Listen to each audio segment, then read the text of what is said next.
నిన్న బడ్జెట్ లో finance minister సిఏని, సిఎంఏని, CS ని ఎందుకు మెన్షన్ చేసినారు అసలు?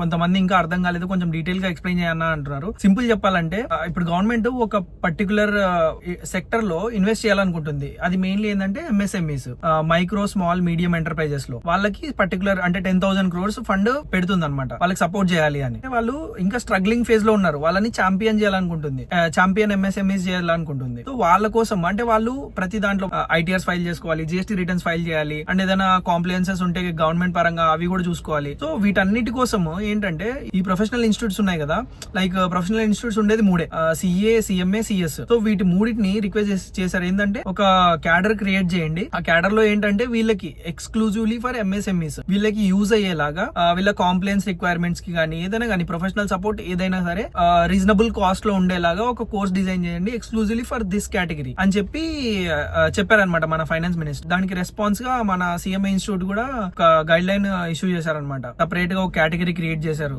ఎంఎస్ఎంఈస్ కి సపోర్ట్ చేయాలి అని. అది ఇంకా ఏంటంటే ఇప్పుడిప్పుడే మాట్లాడుతున్నారు దాని గురించి. ఇంకా అన్న అంటే ఎట్లా అప్లై చేయాలి, ఎట్లా చేయాలి దాన్ని అని అంటున్నారు. ఇంకా అది స్టార్ట్ కాలేదు, ఇంకా డిజైనింగ్ స్టేజ్ లోనే ఉంది. లైక్ ఇంకా డిజైన్ చేస్తున్నారు. మేబీ ఇంకొక మనం ఒక 6 months లో ఎక్స్పెక్ట్ చేయొచ్చు దాని కోర్స్ కానీ, లేకపోతే అది సర్టిఫికేషన్ ఎలా ఉంటది ఏంటి అని. సో లెట్స్ సీ ఏమవుతుందో. మీరు ఫాలో చేసి పెట్టుకోండి. ఏదైనా అప్డేట్ ఉంటే నేను ఖచ్చితంగా చెప్తాను ఛానల్లోనే. That's it guys, by.